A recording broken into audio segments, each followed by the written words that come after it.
All right, Respond the Morning Show, 11 minutes after the hour, y'all. Hey, it's about that time. Jeff Johnson got 3 things you need to know. What up, Jeff? Hey, good morning, everybody. What's going on? Man, blessed this morning. Man, you and I both, brother. I'm going to be more blessed when we get to a place where we don't have to talk about some of the political things we're talking about. Right. But nonetheless, we are there. And the first thing that's interesting is I thought that we were going to be in a place where it was guaranteed that there would be no trial in the Senate in the event that what I think is inevitably going to happen tomorrow is going to happen, and that is that the Democrats are going to impeach President Trump or move for impeachment within the House. But there's talk now, Rick, that there are potentially 4 Republican senators that may break with the GOP as it relates to potentially having a trial in the Senate. You've got a couple of senators who are either in somewhat purple states, and like Mitt Romney, Susan Collins, and yep, Arkansas. Yep, and it's Collins and Romney in particular, but then you've also got senators who are retiring. I mean, you've got Senator Lamar Alexander in Tennessee, and then you've got some other folks. I think Senator Cory Gardner in Colorado, who's up for re-election in a purple state. So, I mean, there's and I think Pat Roberts of Kansas and Mike Enzi of Wyoming, they're retiring committee chairmen. And, you know, there are folks who literally could wreak havoc on this. And because the distance is only 53 to 47, if there were just 4 Republican senators that broke with the GOP, they would be in a position where you would start having to potentially bring witnesses and request documents. And that's what Mitch McConnell is deathly afraid of. Right. And I just don't see him being able to create an agreement with Schumer unless you see at least 4 members of the GOP break. And now we don't know if that's going to happen, Rick, but as we're talking about this political theater that's happening and what can potentially go down, if this happens in the Senate, we're talking about something that's drastically different than if the Senate is able to just squash all of this and move forward. So it's going to be really interesting to see what happens. I mean, we have to keep reminding people that there's never been a president removed from office, never. And so the likelihood of this happening, even if there is a trial in the Senate, it's still incredibly high when it takes 67 votes to remove the president from office for impeachment. The second thing is something interesting is happening. And I saw yesterday that our dear friend, Mayor Randall Woodfin, endorsed Joe Biden for president.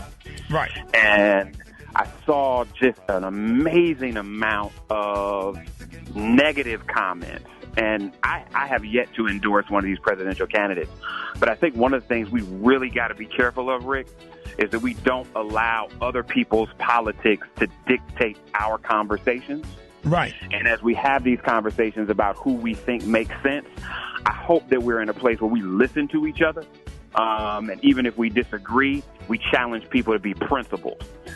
Because there's going to be, whether it's Elizabeth Warren or whether it's Joe Biden or whether it's Bernie Sanders or whether it's Mayor Pete or whomever it is, each of these candidates represents a set of issues that in some way, shape, or form will or will not benefit our community. And I think we got to have really disciplined, mature, and sophisticated conversation about how we think we get to the other side of this, because there is no perfect candidate. There is no candidate that's going to give us everything we want, and no candidate that's going to deliver a perfect reality. And so I think that there's this notion, Rick, that I hear a lot of people saying that compromising or choosing the candidate you think can win is not the way we should vote. But I know there are people who would rather get some things they want and not have Donald Trump than everything they want and see Donald Trump back in office. Right. And that's the question I think a lot of us have to answer. Last but not least, Rick, I know we're coming to the end of a decade, and there are a whole lot of lists that are getting ready to happen around who was this decade of the year, or the actress of the year, or the sports person of the year. Please, y'all, on the front end, don't be sensitive. Because I just saw a post, Rick, where they started naming actresses and actors of the decade. Right. And it was ridiculous. Oh, wow. I mean, it just straight totally took me out. Like, for instance, they did a piece on the actress of the decade. Right. Any guess on who it might have been? Who? Anybody. I don't know. Taraji P. Henson? Who? Viola Davis? None. What's your girl's name who was the star of Twilight? Kristen, what's her face? Stewart. Kristen Stewart? Really? Yes. Wow. They named Kristen Stewart actress of the decade. What? Who else is on that list? Right. And so it you know, so listen, y'all know this is getting ready to be all kind of lists of the decade. And I had to check myself for a minute and be like, okay, this is probably a group of young millennial critics who grew up on Twilight and just have a skewed view of what skilled acting is. Because there's just no way, even if, and I'm not even talking about from a racial issue, right? There are white actresses that I think are leaps and bounds beyond what this young woman has portrayed. So listen, y'all, just don't get sensitive. We need to do our own list and celebrate our own folks. Talk about who we appreciate over the course of this decade, who we think added value, and share that.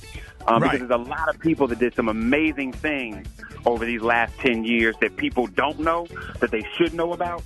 And if we focus on celebrating who we think the best academician was, or the best elected official, or the best artist, or the best business owner, or whatever it is, start celebrating the people that inspired you over the last 10 years, and let other people who you know don't know them know the brilliance that exists in our community, because we're the only ones that's going to do it.